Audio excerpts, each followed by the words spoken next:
हां, कार्यक्रमाला आपण सुरुवात करूया. मी फक्त 1 मिनिटामध्ये वक्त्यांची ओळख करून देतो. श्री सुनील दाढे गेल्या वर्षी deputy CAG government of India म्हणून रिटायर झाले आणि त्यांनी एन्व्हायरनमेंट आणि डेव्हलपमेंट या विषयामध्ये पुष्कळ काम केले गेली जवळजवळ 30-35 वर्ष. आज ते एक विशेष विषयावर बोलणार आहेत, नॅचरल रिसोर्स अकाउंटिंग. म्हणजे आत्तापर्यंत all of us continued to look at GDP as a continued measure for development of any country. Of late there is a realisation that in the process of development and GDP growth, we also land up consuming natural resources, whether they are mineral resources required for cement and steel, or forest resources which could be required for timber and so on and so forth. As many of us know, water resources have been under serious crunch in the country.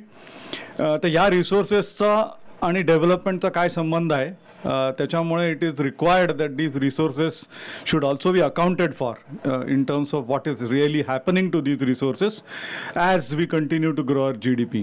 So this relationship between growth and how natural resources are being used, I think is going to be uncovered by Shri Sunil Dadhe. I just request Mr. Dadhe to come over and start this session. Thank you.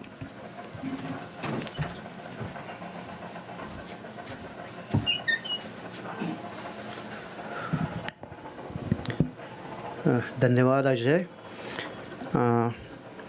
या विषयावरती बोलायचं जेव्हा मी मान्य केलं त्यावेळेला असं वाटलं होतं की हा विषय खूप छोटा आहे.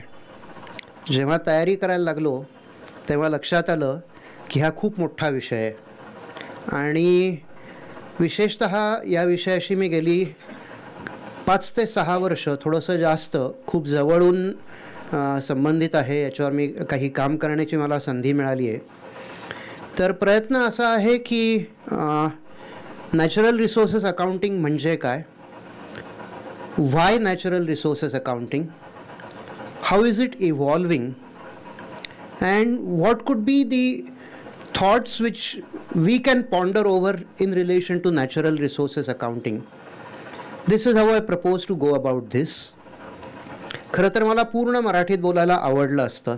प्रबोधिनीत आलं की मराठीत बोलावंसं जास्त वाटतं, परंतु मला असं सांगितलं गेलेलं आहे की विशेषतः जे ऑनलाईन बघणारे आपले काही सदस्य आहेत त्यांच्यापैकी काही जणांना मराठी फारसं येत नाही किंवा कमी येतं, तर त्यामुळे I would be using English as the language, पण एनी क्वेश्चन्स मराठीमध्ये काही हरकत नाही.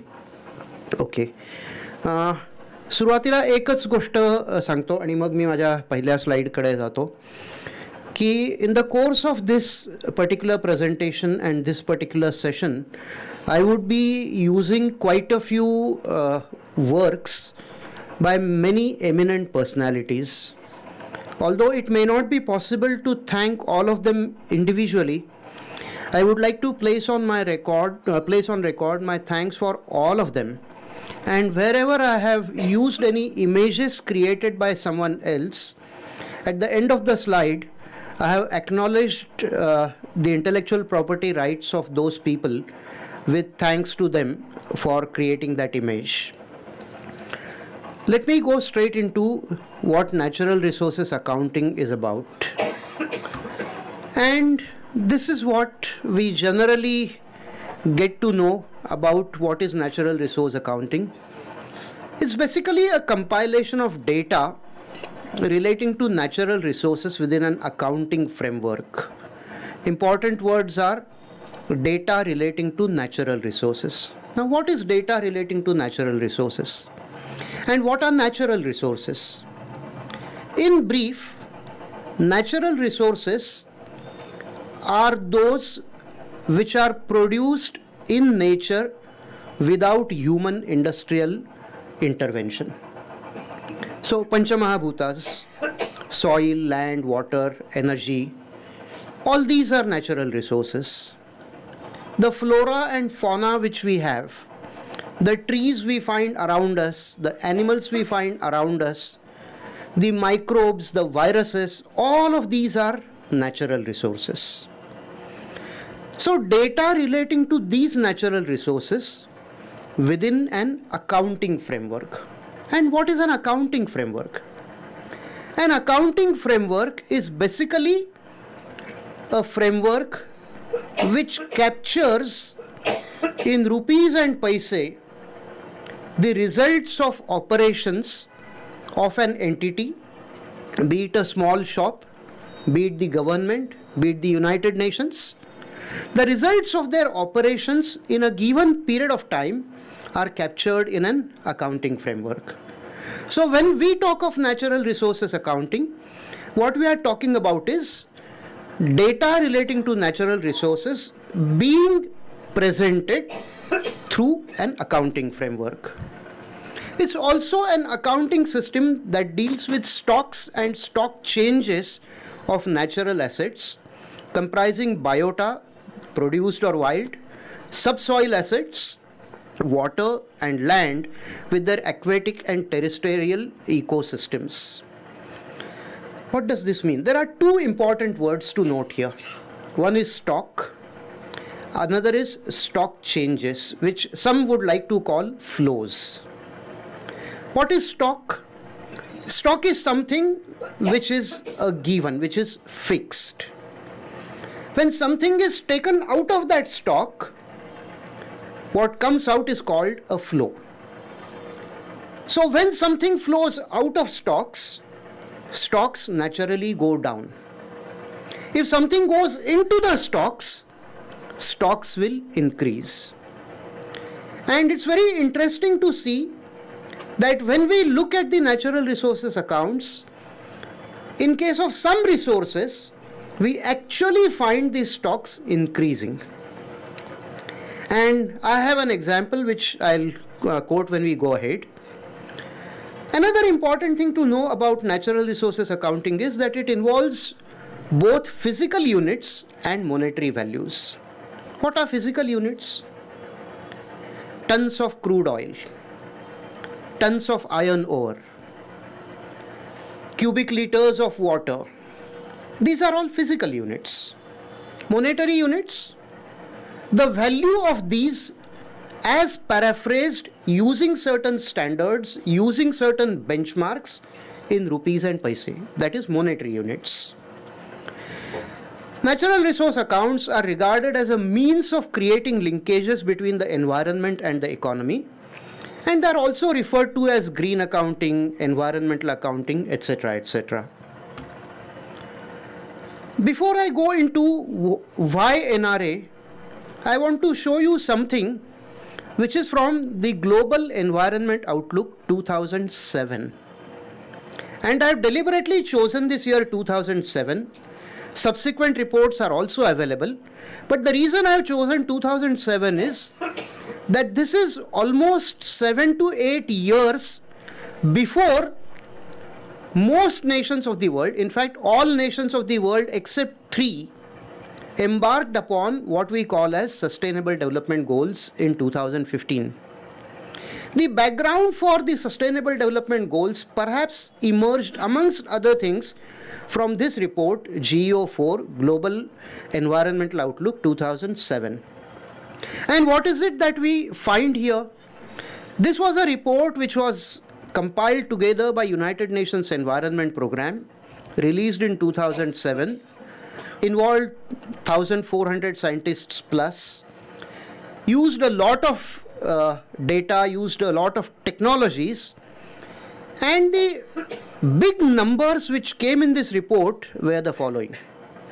45,000 square miles of forest are lost across the world each year. This is in 2007. 60% of world's major rivers have been dammed or diverted. Again, 2007. 34% is the amount by which world's population has grown in 20 years prior to 2007. 75,000 people a year are killed by natural disasters in 2007. Now the number is going up. 50%, the percentage by which population of fresh fish have declined in 20 years. 20%, energy requirement of developed countries such as USA, which has increased over the same period.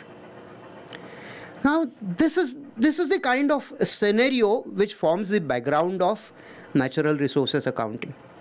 All alarm signals, all these numbers pointing to a single thing, which is we need to be very, very watchful. We need to be very, very careful about what is happening around us, and we need to monitor it very, very closely.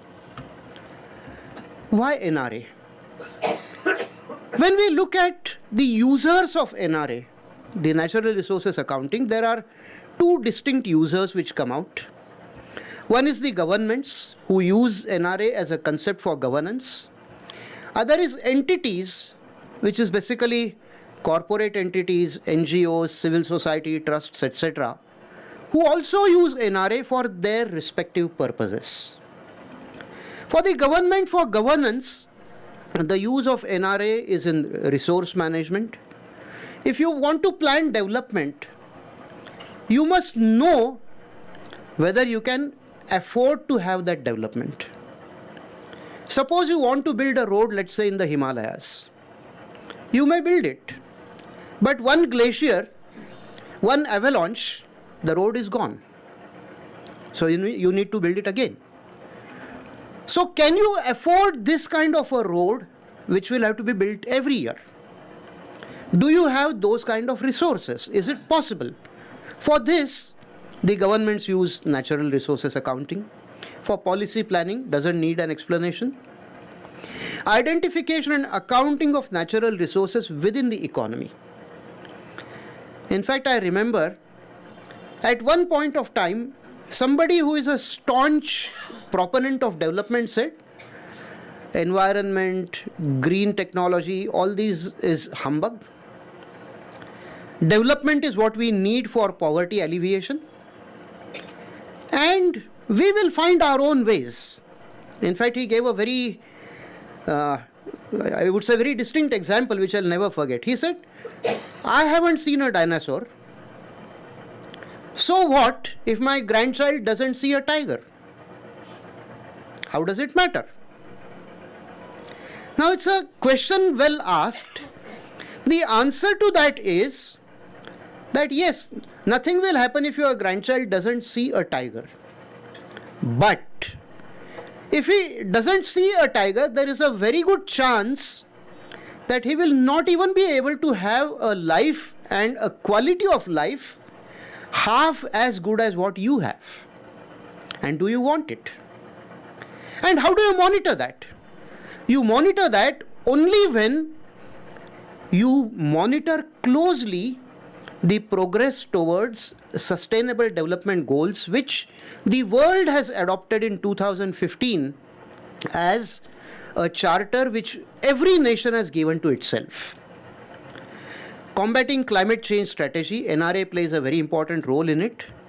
And finally, NRA is also useful in environmental impact assessments and post-clearance monitoring.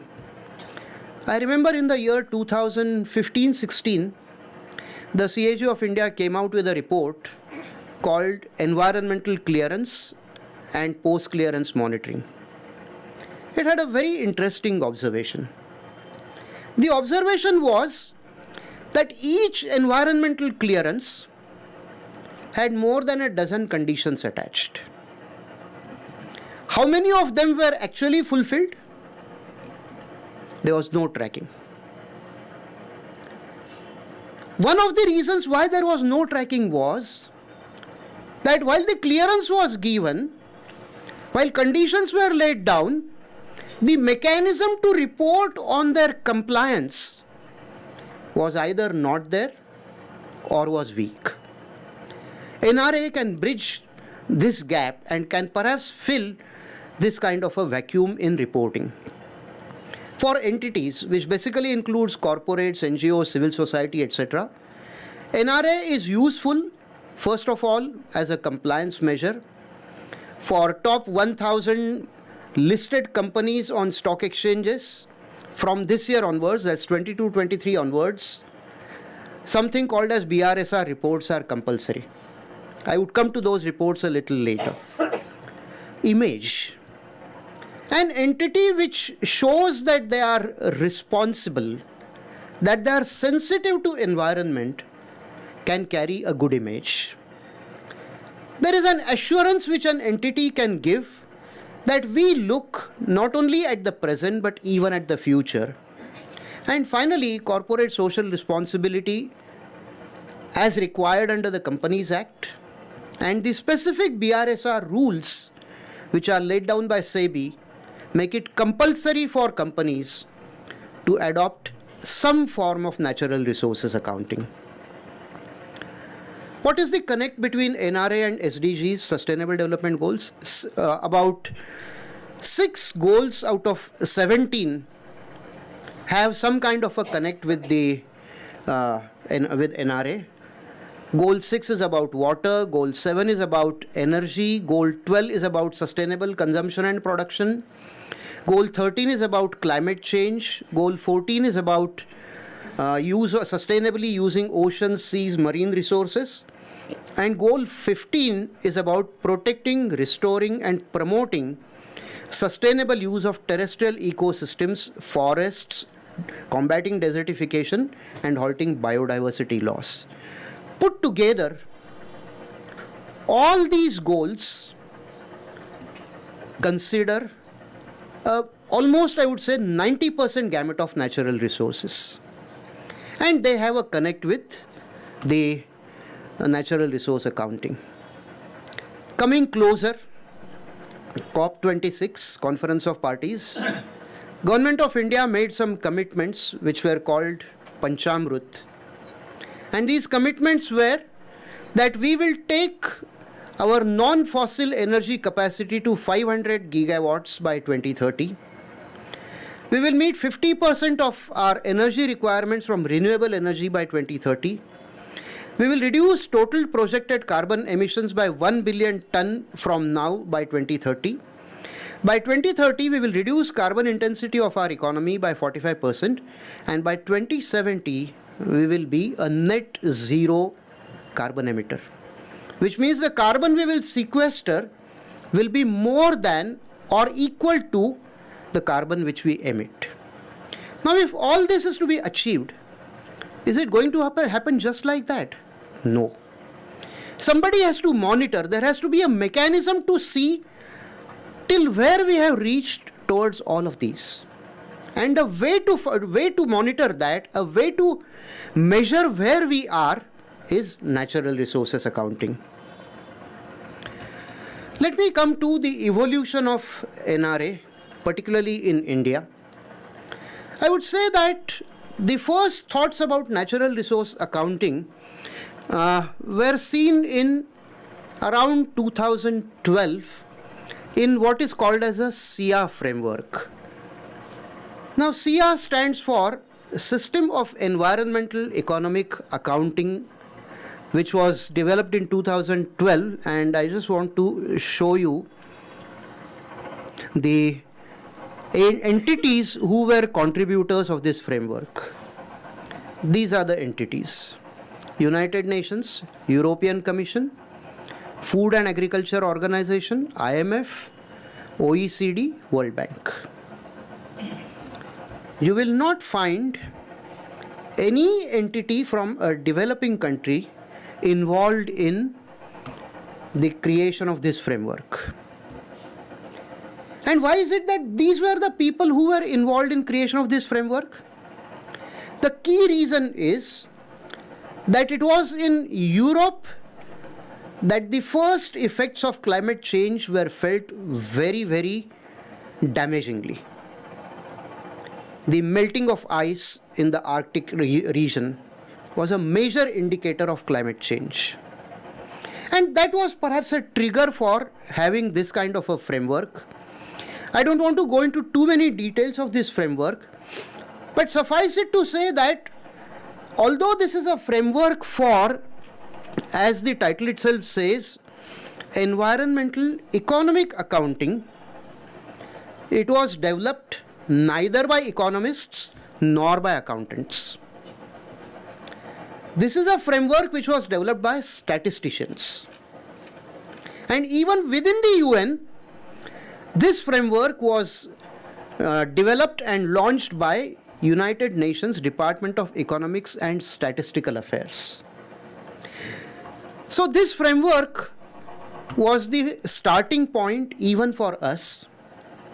The next major trigger was the Sustainable Development Goals and what is called as the Voluntary National Reports. In the scheme of Sustainable Development Goals, at a fixed frequency, there is a voluntary national report on our progress in achieving Sustainable Development Goals. The first such report we had in the year 2019. And in that year, while reporting our progress towards Sustainable Development Goals, we reported our major plans for sustainable development in years to come. So obviously, two entities were closely involved in preparing this SIA framework based accounts, which at that time were called ENVI-STATs, Environmental Statistics.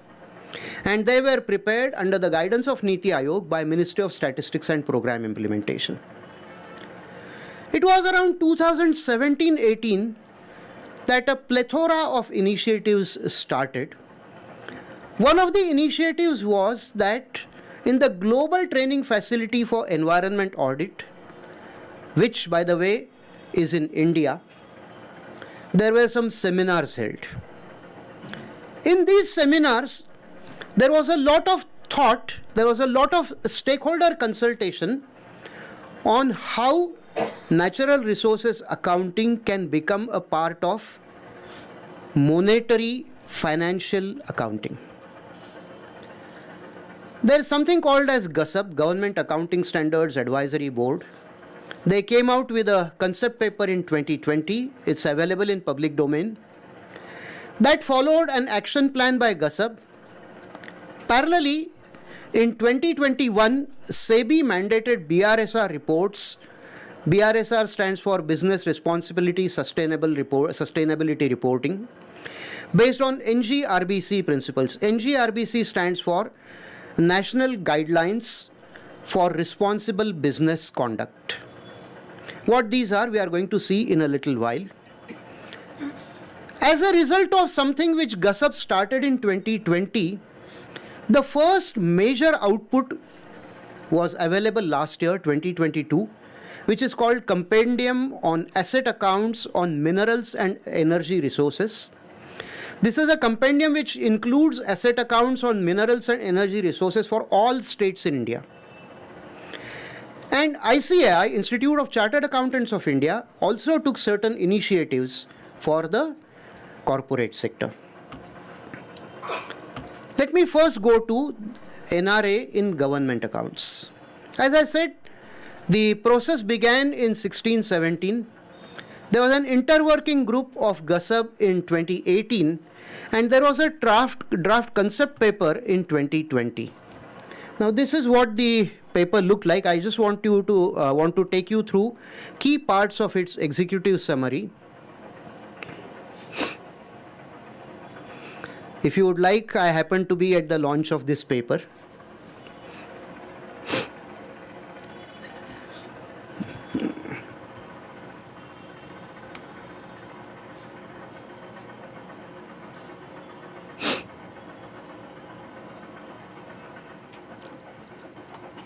One second.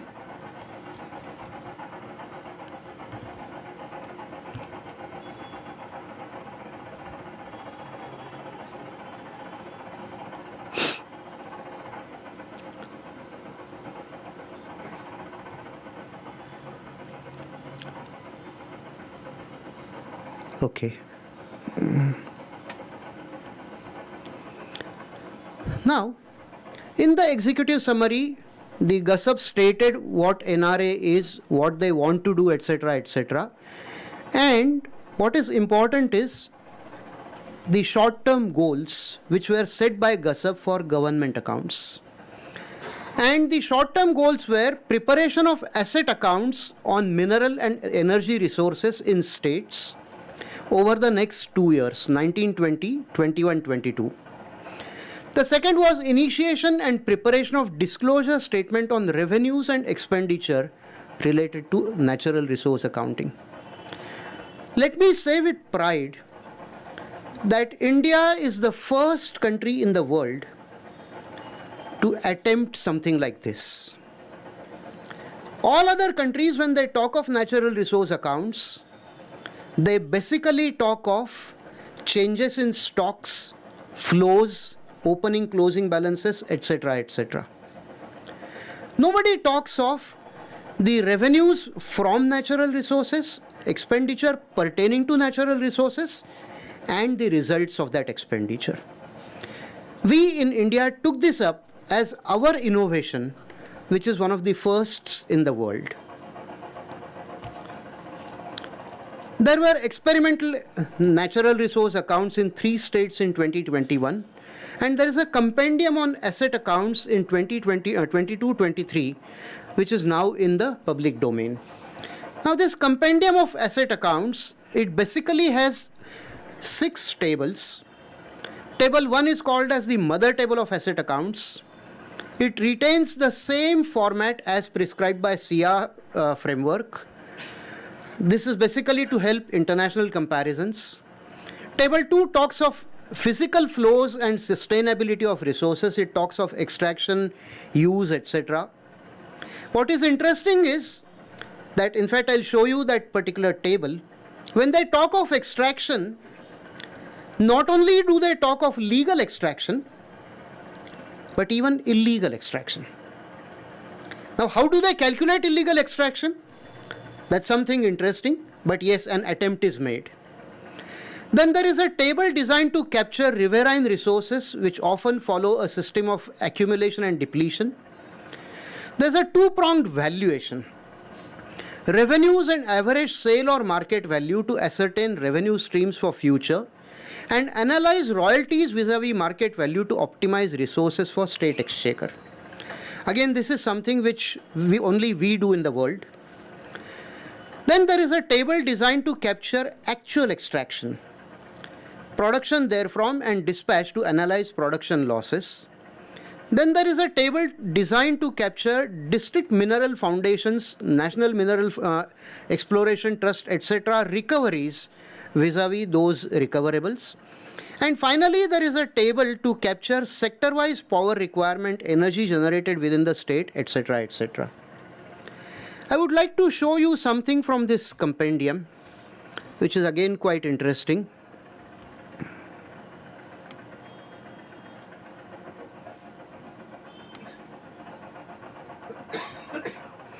By the way, all these are available in public domain, and I would in fact leave links for this also.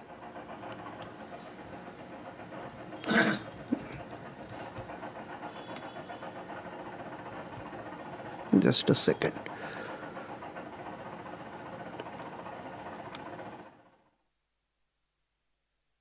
Okay, now this is what I wanted to highlight. If we look at the stock and flows, this is the table on fossil fuels. And as you can see, if you look at coal, lignite, crude oil, petroleum, natural gas, look at the opening balance for coal. It's 1,03,000 million tons. Look at the addition. Now, what is this addition? This is the new found coal reserves in the country. Then the extraction. And look at the third row in extraction. It says illegal others. Now, how do we find, what does illegal mean? And by the way, this is an officially published compendium. And this is reported by states. So it's not that somebody has imagined this. This is all from official documents. So 1.48 million tons of coal apparently was either illegally extracted or not accounted for. and the closing balance is this. Similarly, for lignite, crude oil, natural gas, etc. There are 63 minerals for which a similar exercise has been done. I'll not go into too many details of that, but I do want to show some interesting observations in this compendium. And the observations are these. The sustainability of resources at present level of consumption, as evident from NRAs, indicated a number of resources in states are vulnerable. At present level of proven resources, they would exhaust in years ranging between less than 10 years, 10 to 20 years, and up to 30 years. Second important finding, there is a variation between figures of state government departments and those reported by lessees, that is, to whom the lease for extraction of minerals was given. The reports by lessees to the Indian Bureau of Mines requiring closer coordination. The states were not capturing the entire gamut of mining activities commencing from extraction, production, and dispatched. This denied the states the advantage of monitoring of the production loss claimed by lessees as also the production vis-a-vis extraction of ore. Now, these are just some important observations.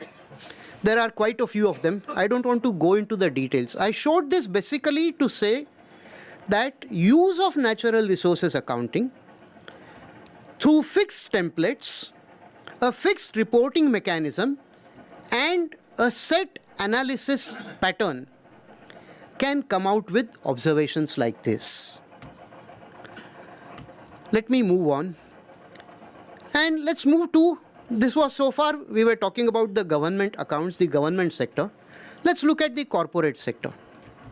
Now, for the corporate sector, we find that the entire natural resource accounting in whatever small form is required is in terms of NGRBC principles, which stands for, as I said, National Guidelines for Responsible Business Conduct. In that, what is important is this particular principle: respect, protect, and make efforts to restore the environment. And there is also another principle which talks of providing goods and services that are safe and contribute to sustainability throughout their life cycle. These are the two main principles which govern the requirement of corporate reporting on natural resources as laid down by SEBI. Now, this is the broad authority for BRSR reporting. As I said, the main at the core is the NGRBC principles. Companies Act gives the mandate. UN guiding principles decide how they will be, what will be important. Sustainable Development Goals lead. Paris Agreement.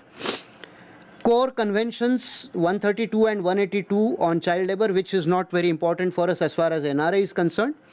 And annual business responsibility reports, which were mandated under the Companies Act around 2012. Now, what has happened is that for BRSR reporting, SEBI came out with a circular in May 2021. And the important parts of this circular say that BRSR seeks disclosures from listed entities on their performance against 9 principles, etc. The essential indicators are required to be reported on a mandatory basis, while in reporting of leadership indicators, it's on a voluntary basis. The environmental indicators are mandatory. There is nothing voluntary about them. And what is also important to note is that for the top 1,000 listed companies, BRSR reporting is mandatory from the year 22-23. Now, what is it that BRSR reports contain? It contains a real lot of information. And by the way, those who audit these companies, in the course of their audit, have to give an assurance that the statements in these disclosures are correct. There is one flexibility which is given. The flexibility is that if you want to follow some international formats, you can follow them by giving cross-reference to the disclosures. What are the key environmental disclosures in BRSR reports? These are basically these. They relate to the 3R practices, that is, reduce, reuse, recycle, sustainable production, raw material sourcing, waste disposal, life cycle assessment, resource usage, greenhouse gas emissions, air pollutant emissions. For all of these, the 1,000 top listed companies now have to give mandatory disclosures along with their annual reports, and auditors have to audit them. So much for how NRA has evolved so far, where it is taking some shape, where we are able to see some results. Let me now move on to my last part. I was given 45 minutes and I'm aware that about 40 minutes are over. So in the last 5 minutes, I would like to talk about some thoughts which come to my mind when I look at the progress and development of NRA so far. When I look at NRA and the results so far, what I find is that NRA presently lags in certain things. And what does NRA lag in? The first important thing, life cycle impact of environmental actions. Let me give a simple example. We all say that an electric vehicle is less polluting. We all say that solar power is green. The question is, how do we say that an electric vehicle is green? Is it because on the road it doesn't produce CO2? But then what about the impact of the batteries used in the EV? If suppose you are going to use an EV, let's say only for 10 kilometers in a month, and throw away the batteries after 3 years, are you going to be harming the environment or helping the environment? Now this will come out if we look at the entire life cycle impact of environmental actions. I don't think anywhere, yes, BRSR reports talk of life cycle impact, but the ways to measure life cycle impact, I don't think have developed enough, have matured enough. Second thing, deducing per person long-term costs of resource use. In fact, I happened to be involved in a discussion with some top officials of IMF about 2 years ago. And I was telling them that yes, if IMF wants to see which country is performing better on sustainable development, please look at the costs in environmental terms, costs in terms of natural resource use per person. I don't think that is being done anywhere as of now. Nor are corporates who employ people reporting on damage to environment or gains to environment per person employed by them or per consumer of their products. The third thing, I do not think there is linkage of monetized eco-footprints to investments so far. What is monetized eco-footprint? We are all aware of the ecological footprint of any activity. Let's say we cut a tree. It reduces so much of oxygen. It results in so much of heat increase, so on and so forth. All this can be measured. There are technologies available. Can this eco-footprint be monetized? Perhaps there is scope for that. If monetized, can it be related to investments and we work out an ecological return on investments by using technology. If we can do that, probably entire gamut of investments world over for development can get a different perspective to assess.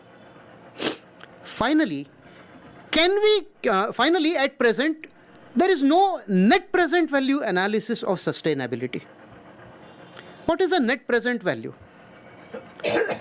In typical accounting, if suppose I am going to spend, let's say, 10,000 rupees in the next 10 years, and the inflation is going to be 5% each year, I say that I'm not going to invest 1 lakh rupees.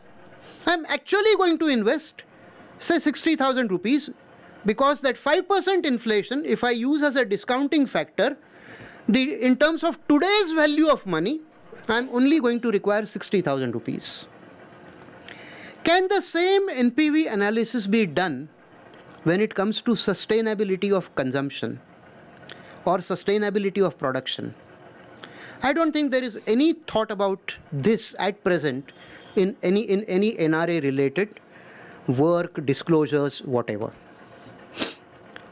Finally, so much for what is NRA, what it has done so far, etc., etc. What we as people sitting here can think of doing about NRA? I would say that there are 3 or 4 things which we can individually, at least one of them, we can perhaps think of doing. The first thing possibly could be, wherever we happen to be in a position to make certain disclosures, can we proactively focus on the efficiency of natural resource use? Perhaps we can apply ourselves and think of how we can proactively project efficiency of natural resource use at individual levels or at entity levels. Second, this is something which perhaps the special purpose group on environment and ecology can take up. When these 1,000 top listed companies come out with the BRSR reports in the year 22-23, can we take up a sector-wise analysis of these reports? Let's say, for the beginning, let's select one sector. Look at the BRSR reports for all companies in the top 1,000 listed companies in that sector. Make intra-company comparison and come out with the natural resource efficiency in that sector. If we can come out with something like this, perhaps we would be contributing immensely to the policy making at various levels. Third, can we innovate to enhance resource use efficiency and document it wherever possible? Finally, as I said, the compendium on assets of energy and minerals is now in public domain. More natural resources will enter public domain in similar way in years to come. Can we use social media, blogs, etc. to generate discussion on sustainability using the products of natural resource accounting? If we can, probably we would be adding an important dimension to the public discourse. Thank you. These were my thoughts. Request from the online community. There is a request that if you could go through last 5-6 slides, just scan through that. Okay. Because they were not able to see that. Okay. If you moved from use the link. Okay. You lost that connectivity. Won't be possible, sir, because those files are not here on this PC. Okay. So anyway, we can Mail the presentation. Yeah. Okay. So I think the floor is open to questions. Okay.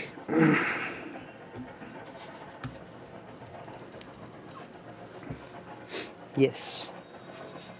There is a more focus in the mutual funds about the thematic mutual funds, especially. There is more focus. It's okay. Hello. Can Can you hear? There is more focus on mutual funds regarding ESG funds. So, is there any relation between NRA and the way ESG funds select their stocks? Okay, thank you. As I said, the environmental aspects of BRSR reports essentially come from the ESG architecture. So when the mutual funds talk of ESG, the environmental aspect of that includes those 6-7 disclosures which I mentioned in my slide on the BRSR. So those are the aspects which these mutual funds cover, and those are the areas where these mutual funds focus on when it comes to their investments. Okay.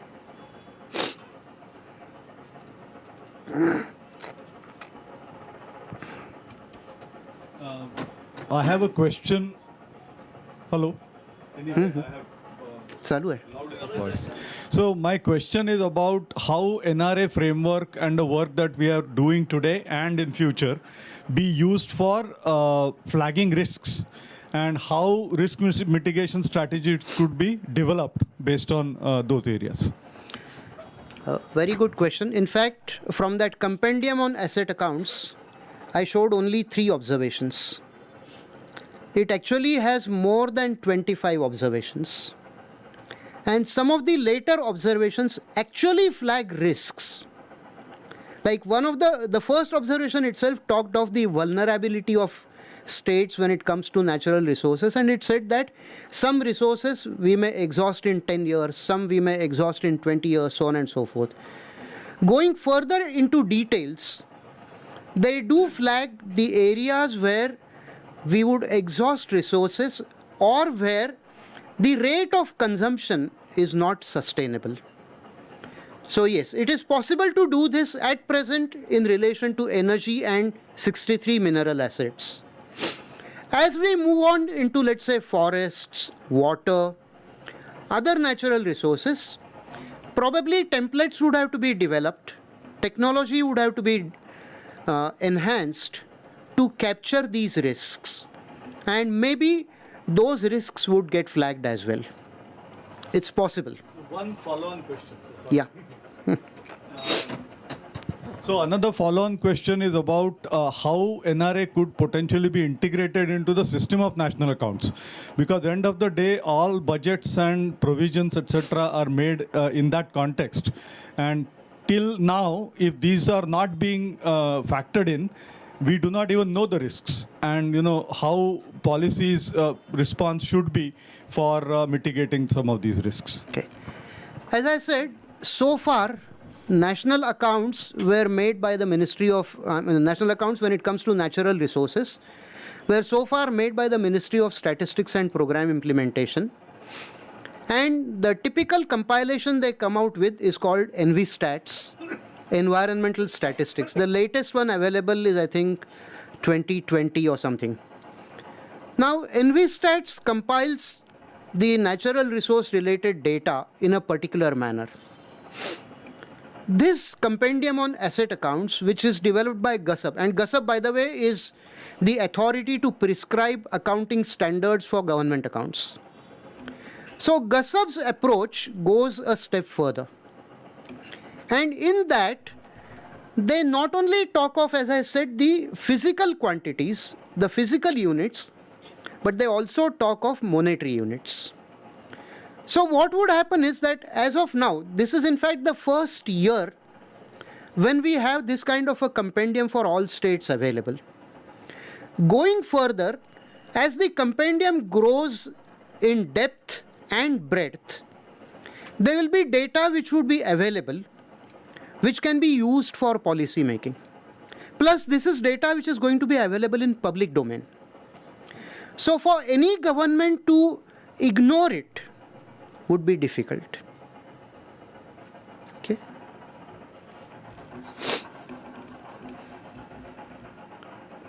Yes. Sir, is there any overlap between green GDP? There was a concept of green GDP and natural resource accounting. Or how can we incorporate natural resource accounting into a green GDP? Okay. As I said, green accounting, natural resource accounting are terms which are used interchangeably. But as far as green GDP and NRA is concerned, I would say it's quite some time when NRA develops to calculate green GDP. As of now, when we talk of green GDP, we are talking of certain estimates. We are talking of certain projections. They have certain basis. But NRA doesn't have only estimates. And in fact, NRA doesn't have estimates. NRA has evidence-related figures which are drawn from records actually kept in the states. So in NRA, if they say that the coal stocks have risen to so much, it's based on something which the Indian Bureau of Mines, along with individual states, have surveyed. So there is a documentary evidence clearly giving out how a particular measurement has been done. So NRA is, as I said, not an estimate. It may have some estimates somewhere, but I would say 60 to 70% NRA is based on stated measurement methods, and so it is far more reliable. It is far more accurate when it comes to estimates. Okay, thank you. Yes, please. Am I audible? The Earth Overshoot Day has been advancing very fast over the last couple of decades at least. I believe sometime in the year 2023, it's going to be sometime in the month of July. Yes. How long do you think, the rate at which it is advancing, how long do you think that will come to a day when it will be sometime in the month of January itself? Very difficult calculation to make. But what I would say is that when we say that the Earth, whatever Earth produces for a year, we consume in 6 months, which is the meaning of July Earth getting exhausted is. What we are saying is that for the remaining 6 months, we are actually eating from the mouths of children yet to be born. We are taking away the resources which are owned by the next generation. And if I were to relate this to the accounting parlance, in the Fiscal Responsibility Budget Management Act, there is a mention of something called as intergenerational equity, which basically means that anything which results in we using the resources which are not ours is not ethical, not right. The rate at which things have been moving, if I remember right, sometime around 2015, the Earth was, whatever the Earth produced in 1 year, we were consuming in about 10 months. Now we have come to about 6 months. A little small exception is the COVID period, when this trend very marginally reversed. I would say that the awareness which is getting created by this would perhaps be supplemented by natural disasters. And if we learn the right lessons through these disasters, probably it should never happen that in January itself we consume everything. But if it does happen, well, we would be at a stage where the catastrophe is not too far away. Difficult to say, as I said, but yes, I mean, the rate at which our consumption is increasing, it doesn't appear sustainable.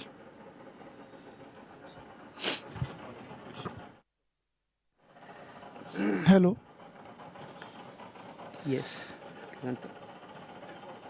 there is a term called carrying capacity of the nation, which includes the fixed resources as well as renewable resources. So considering India with the population of 130 crores, what is the carrying capacity based on NRA of India, so that our population, even if it increases to 160 crore or 200 crore, will it sustain? So is there any term called carrying capacity of the nation based on natural and renewable resources been calculated in this NRA report? One word answer, no. The NRA doesn't talk of carrying capacity as of now. NRA only talks of measuring the stocks and flows, as I said. Now, if we are to deduce the carrying capacity, it would be a different kind of analysis which will have to be undertaken. And in fact, going ahead, there is a theory which is now coming up which is called the theory of entropy. Entropy says that anything we do results in depletion of resources. Anything. Even renewable energy results in depletion of resources. It's just that when we use solar energy, the resources depleted are not on Earth but on the sun. Okay, but so I mean, this is something which many theorists, many scientists have been talking about. But yes, as far as carrying capacity is concerned, there are estimates which are made. NRA will perhaps help in making those estimates more accurate. One example, our food grain production is about 30 to 320 million tons. Initially, about 30 years back, we were importing food grains. And now we are at a stage of we are exporting, including rice, wheat, and we are exporting including the Europe as well.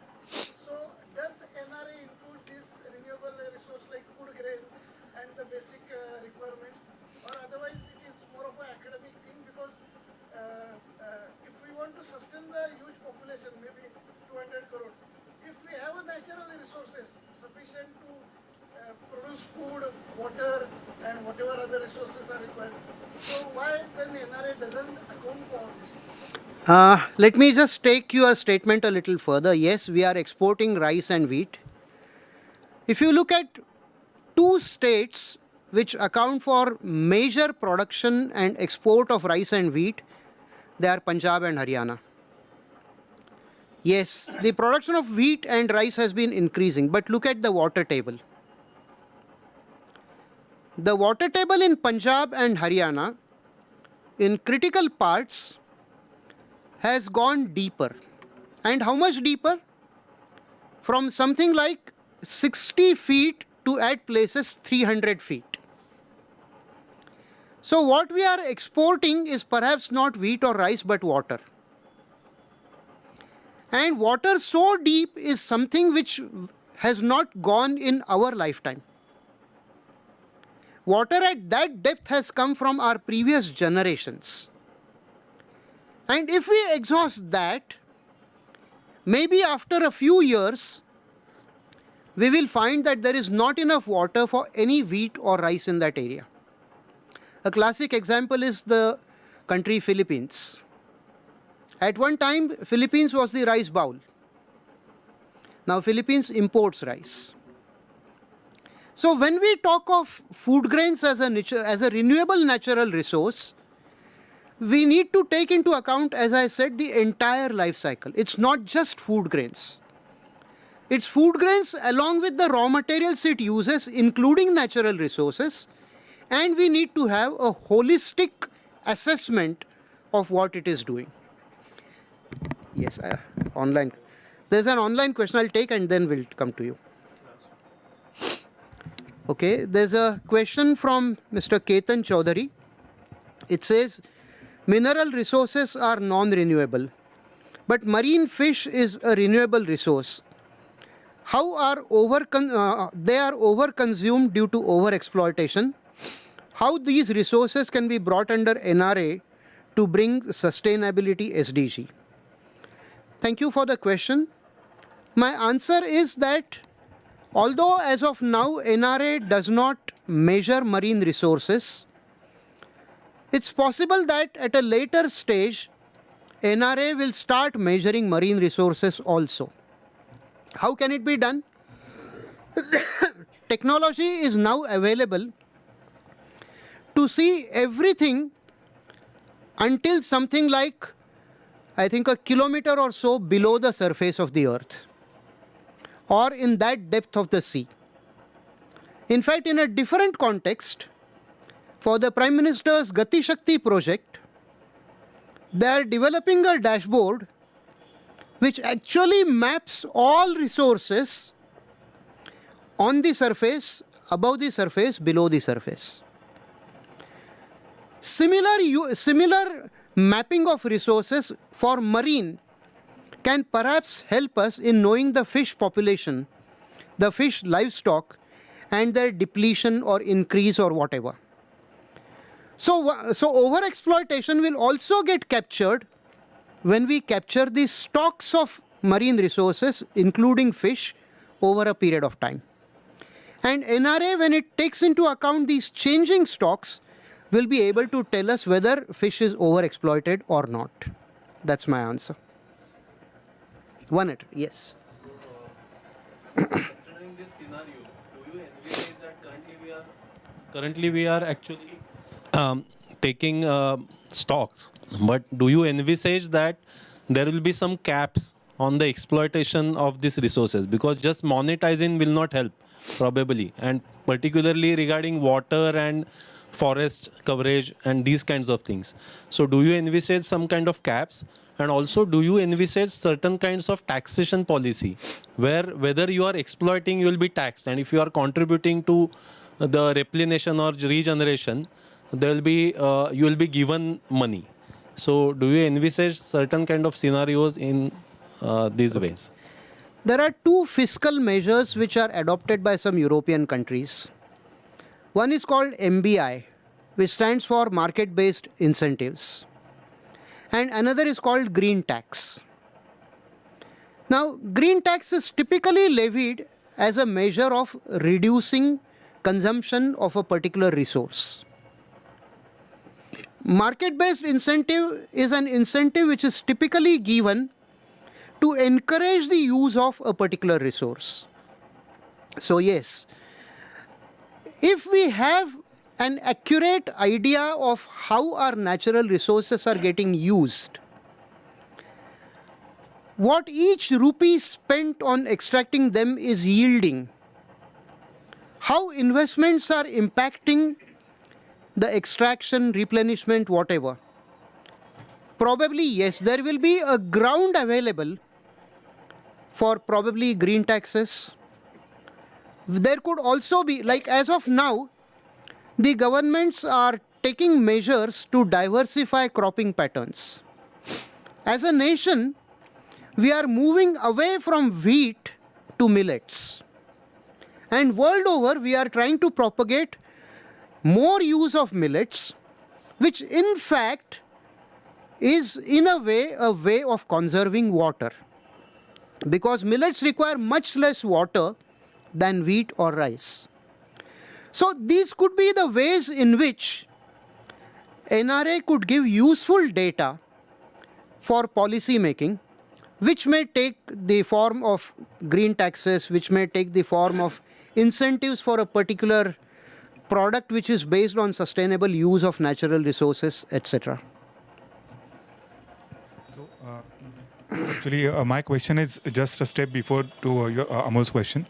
How does NRA actually accounts for human interventions in actually, enhancing the natural resources in the country or at worldwide?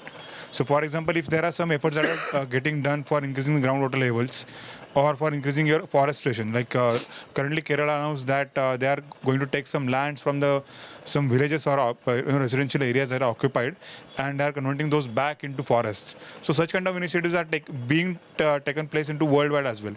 So how does that is taken into account as a human intervention in a positive sense? Okay. As I said, NRA talks about the physical as well as monetary valuation, monetary units.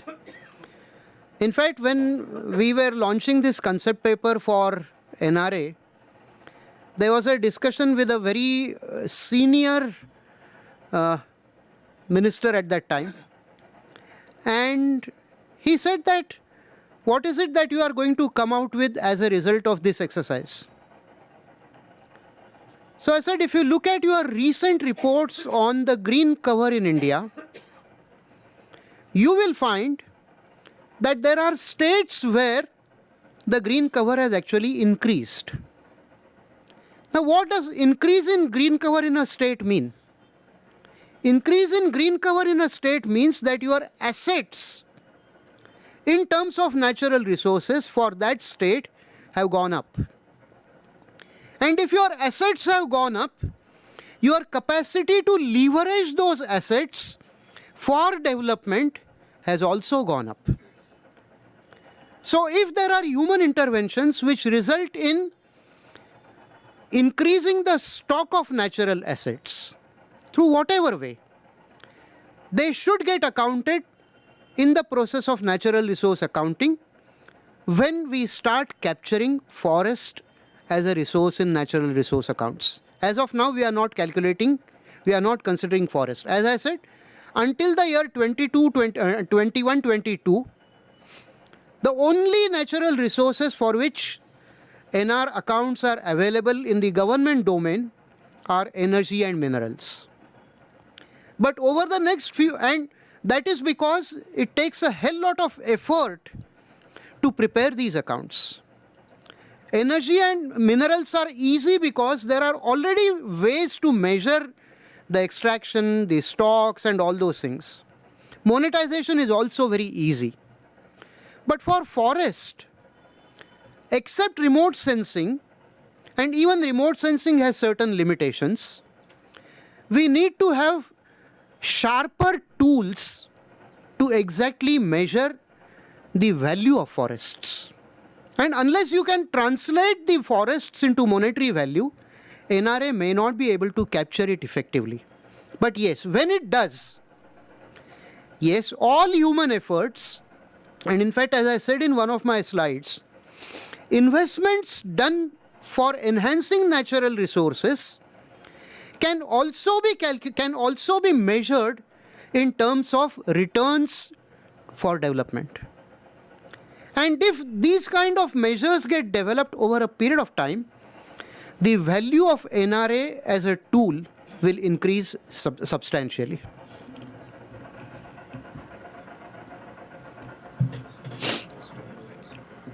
Okay. There's a question by Mr. Mahesh Patankar.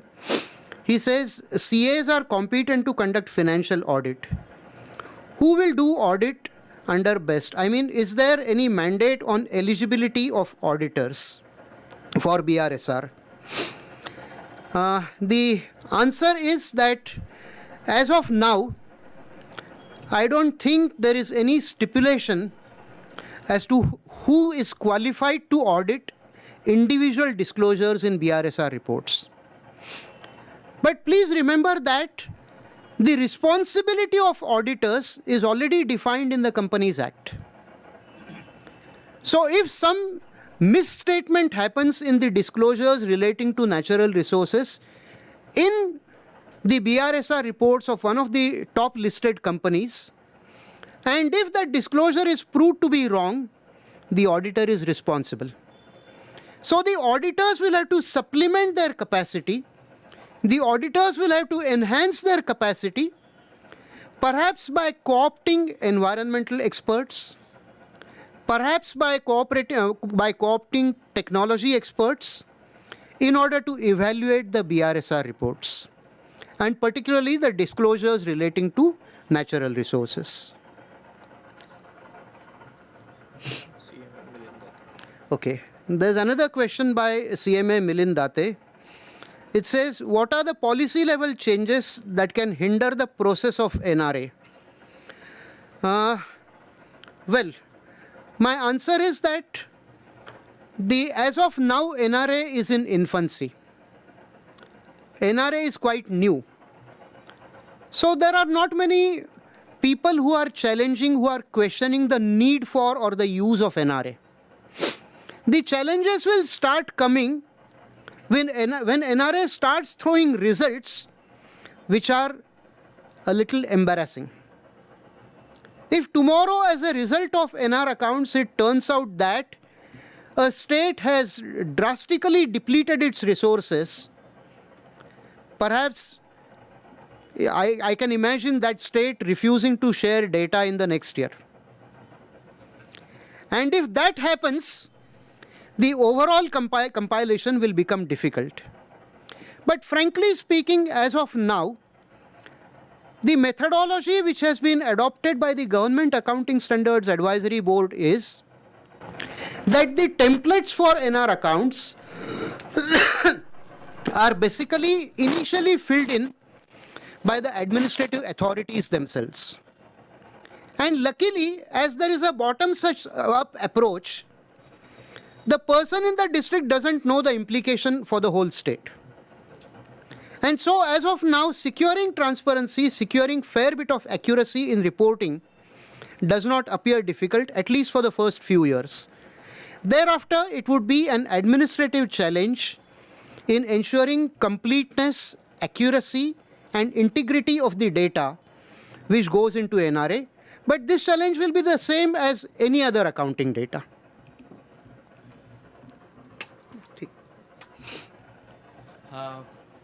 In the Panchamrut, it says about becoming net zero by 2070. What I understand by net zero is net zero carbon emissions. Yes. But when you showed those 63 minerals and the opening balance, is there any attempt of creating a plan of becoming net zero for each at mineral level or at every resource level?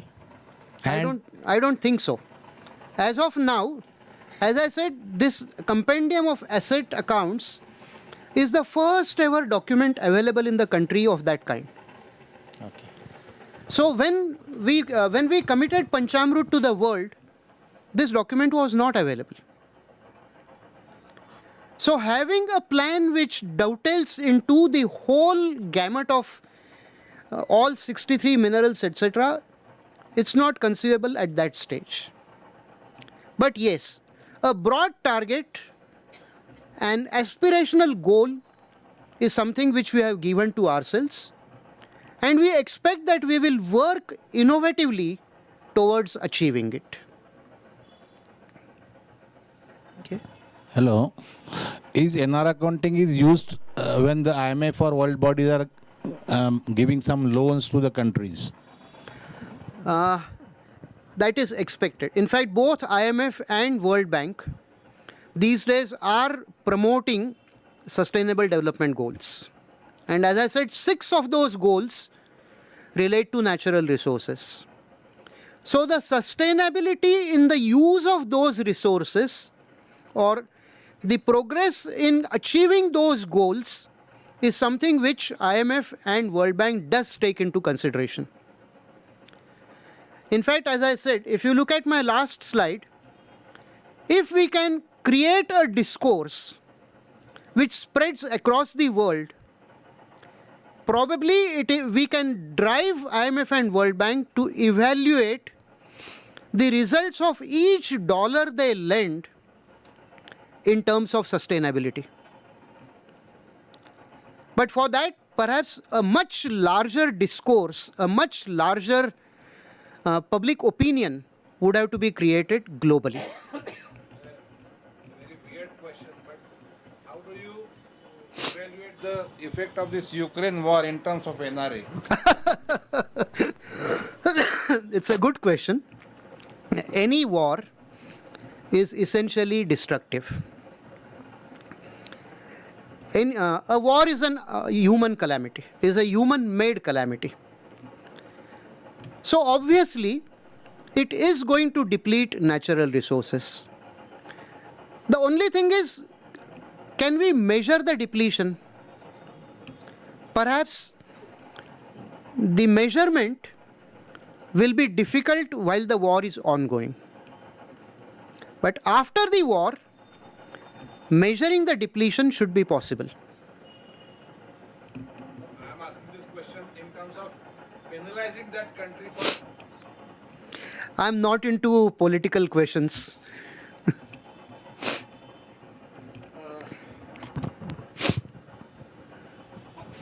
NRA is essentially a government-led, government-driven activity as of now. Where does the private sector figure in terms of compilation of data and in terms of responding to queries made by the NRA body? I'm talking about both indigenous private sector and multinationals as well. Okay. My answer to this is that there are two elements when it comes to corporate sector's approach to NRA. One is the voluntary approach. Second is the compliance related approach. As far as voluntary approach is concerned, I would like to give the example of the Tata Group. Tata Group has set for itself certain standards to achieve in terms of sustainability by 2035. And that they have not done because somebody asked them to do it. They did it simply because they felt they were responsible corporate citizens.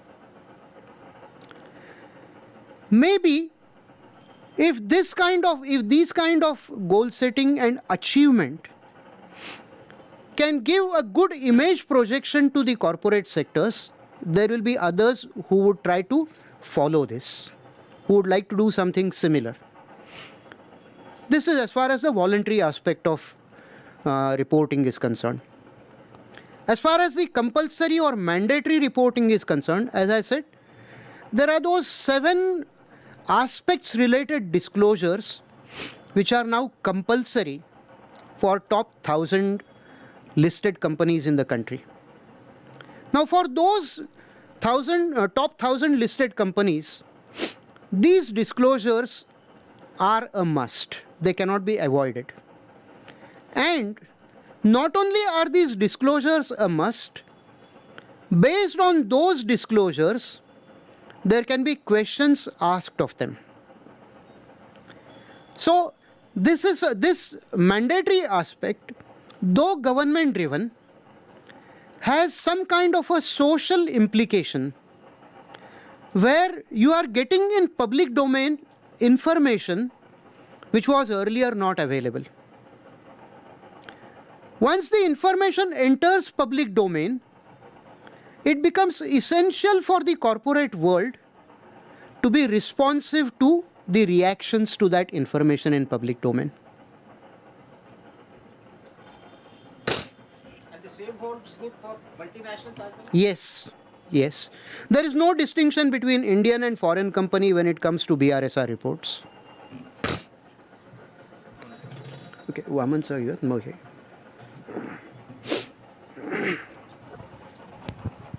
Would Finance Commission also have NRA or maybe depletion or increase in the natural resources as one of the parameters for devolution of grants?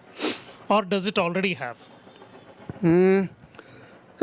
If you look at the last Finance Commission's report, you find a small paragraph on sustainability. But I don't think that was a major consideration in distribution of tax resources. But going ahead, as I said, NRA right now is in infancy. But once the results of NRA become widely available, get widely used, I don't think even Finance Commission can overlook them. Because what you are saying that, okay, some state has the forest cover has increased. Why not give them more grants? Because that competition will actually help us bettering our resources. Yes, in fact, this is something which would be a good incentive which the Finance Commission could consider. A lot would depend upon what gets projected to the Finance Commission and how the members of the Finance Commission look at it. But I do foresee a possibility, if not the immediately next, maybe the next to next Finance Commission may like to use the results of NRA, because by then it would be far more widely available and its breadth would also have increased, in the sense it would have covered far more natural resources than are covered now. Yes. I think we should take the last 2 questions. Yes. Just announce and then you can finish Yeah. that. I think in the interest of time, we will have last two questions which have been asked by online participants. I'm requesting Sunil to take them, and then we will maybe close after Sunil's two questions in a minute or so. Okay, this is a question from Medhavini Vatve. It says, my question is for mentoring college-going students.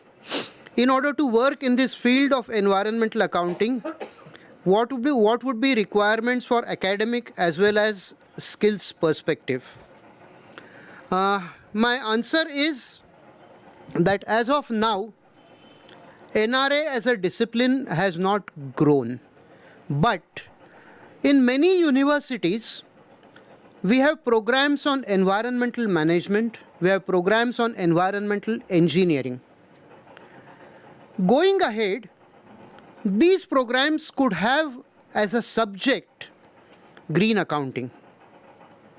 And if this as a subject gets into the curriculum of environmental management and environmental engineering programs, we would have students who would be already sensitized to the need for natural resource accounting.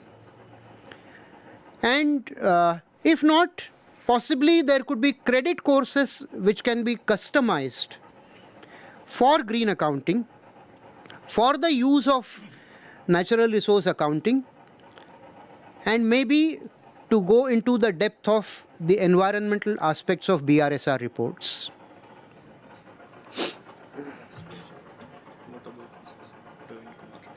Okay, there's a question by Mr. Praveen Kumar. It says, what about resources which are exhausted already or near exhausting? Will NRA track these? And there's another one, I think, which says, how would the loss caused by natural calamities be measured under NRA? I'll answer both of these together. My answer is that the exhausted resources are difficult to capture in NRA because they won't appear in the opening balances. At the opening balance of any year, we begin with the stocks which are available. So if something is not available, it's simply not available. If as a result of natural calamities, some resources get exhausted or some resources get depleted, yes, they can be measured simply because you already have the opening stock at the beginning of the year available. When you look at the same parameters, when you apply the same yardsticks and look at the closing stocks at the end of the year, the depletion, because of various reasons, can be calculated, including natural calamities. Thank you. I think we have had about more than 45 minutes of questions and answers. Thank you.